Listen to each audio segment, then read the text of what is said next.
G'day guys and girls, welcome to another episode of Tattoos by Colin. In this episode, we're going to go over what it's like really living on the road in a full motorhome coach as a full-time home.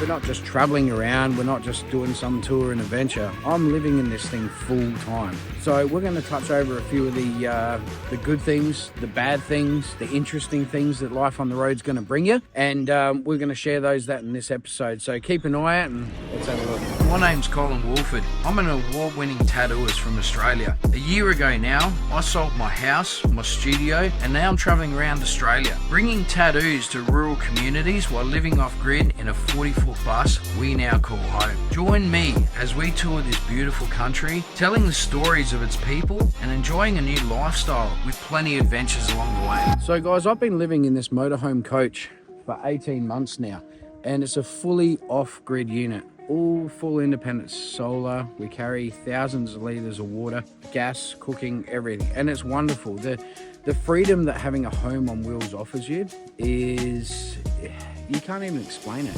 Set up a mobile tattoo studio. Oh, sick. And we're cruising around Australia doing that, being the first ever national tattoo studio cruising around. So we're just going around, anyone that's travelling. Cool. We love seeing their rigs and chatting to people and learning about where we're going to go. Yeah. And I don't know about you, but I've found so far that the people on the road are just wicked. Everybody that you sort of encounter while travelling, they always generally want the best for you, and it just shows you the goodness of society. And being able to get in and just move off at any stage and travel around Australia anywhere you want is the epitome of freedom.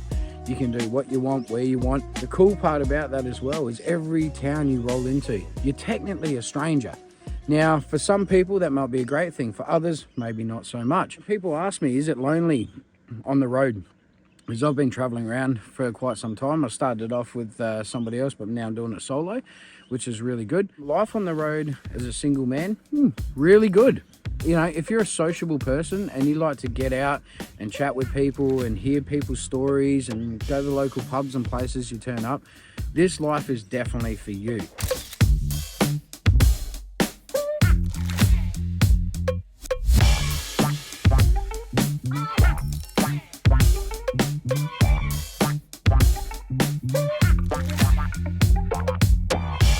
I'm not really an introvert, obviously. I would imagine being life on the road by yourself, it could get a little boring, I suppose, maybe. It depends if you like your own company. I've done quite a few months by myself. I enjoyed it. It was great. However, everywhere I go, I do talk to people. If you was just sitting in the bus or sitting outside doing what you're doing and not talking to people, not engaging, I would imagine it would be a pretty lonely, sedentary life. But if you are all about chatting to people and having a good time and meeting new faces, I think this is the ultimate life for you.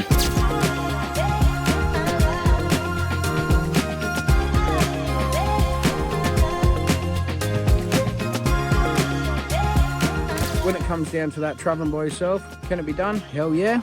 It all depends on you.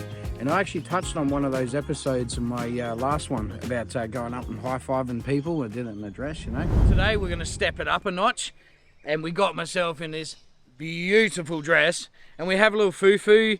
He's going to join us for the trip up here, so we're going to hike up here. Let's see how many high fives we can get today. Your attitude is what carries the most important value of your trip or your lifestyle. If you've got a great attitude, things will be great. If you don't, well, you know, you're kind of a victim of your own thoughts and your own devices, aren't you? So one of the big questions I had when I first got a motorhome is, where do you go? What do you do? What places should you check out? I mean, you can jump online and check out like local spots on Google or tourist locations. They've got a great app called Wikicamps that you can get a hold of, and that will tell you some really good places to go. But my opinion is I start without a plan, and I'll just roll up to any old town, go to a local pub or a local deli or something like that and just chat to some of the locals, because they have the best advice on where to go. Local people know local things. So today we're actually headed out to deep water, and we've got ourselves another local tour guide. We've got Dallas and Lisa over here, and they've been nice enough to help us out. They're taking the old big rig out here. So hopefully we don't get bogged. If you're planning on traveling around, it's great to plan and it's good. But if you're full-time living, I say take it slow, take it easy. You don't want to try and do a full big lap in 6 months or 12 months. If you're doing it full-time, take your time. There might be a place that you love and just pull up for a month or two. Might be a place you go, that's really good, but there's not a lot here. It's only a few days or a weekend and we're out of here, we're sending it packing. So I think life on the road in a big rig is obviously a lot more accommodating to a standard lifestyle. There are a few things you've got to keep in mind, especially when traveling by yourself. Obviously, you've got to make sure you got plenty of water, food, all that sort of stuff on board. But the other one is to keep yourself reasonably busy. I found when I am traveling by myself, if you're just sitting around not doing much, you'll just end up sitting all day in the rig, not doing too much, when you've got the beautiful outdoors of life floating around.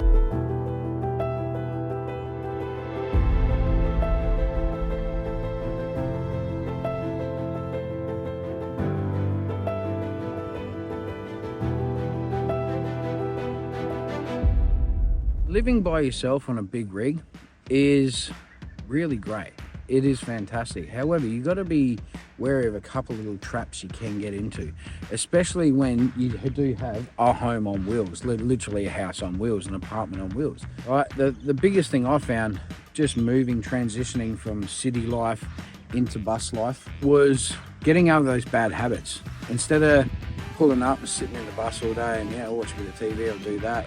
It's a matter of now getting outside. So a lot of your living on travel life should be done outside. You want to spend most of your time outside. Inside should be cooking, sleeping, get out of the weather, maybe a bit of entertainment at night and stuff like that, with like movies and music and all that sort of thing. But you can do all those things outside. Nothing beats a beautiful campfire. We made some pretty big fires on this thing, on this channel, and there's nothing beats that. Actually, it's like the old bush television, isn't it?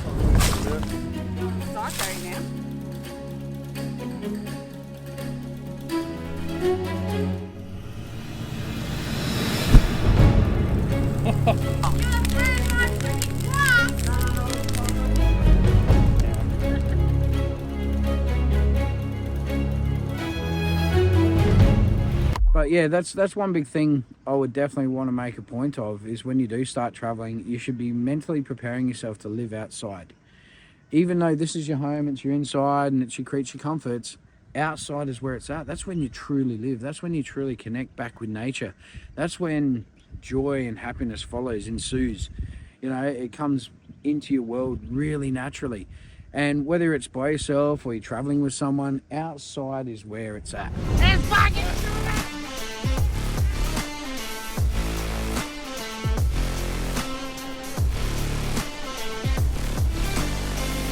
Woo! That is living!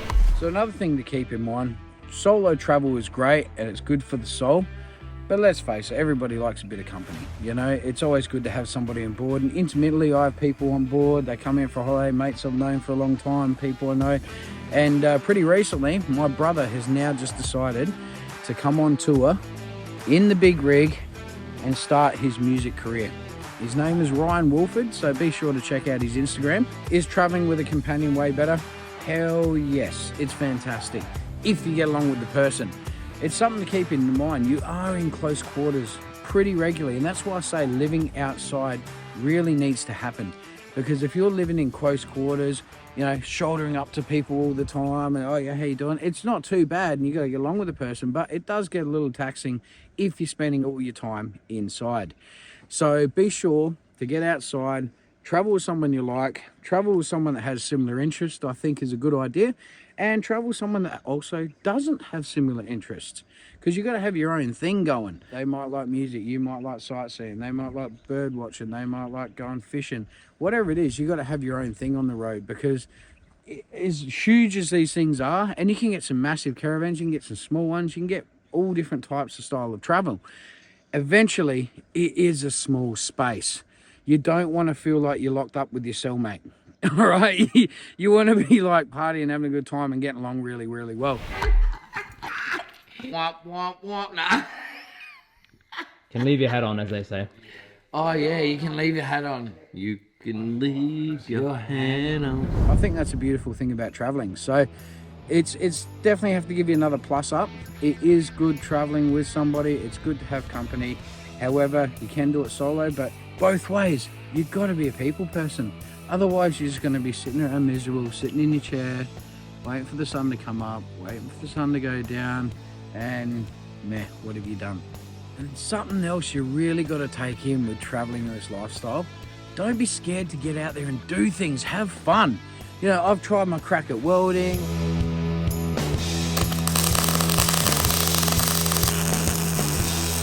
Cool it down. I feel like I'm back in like second grade. I get to write my name on something. I've jumped in a backhoe. Time to go to work.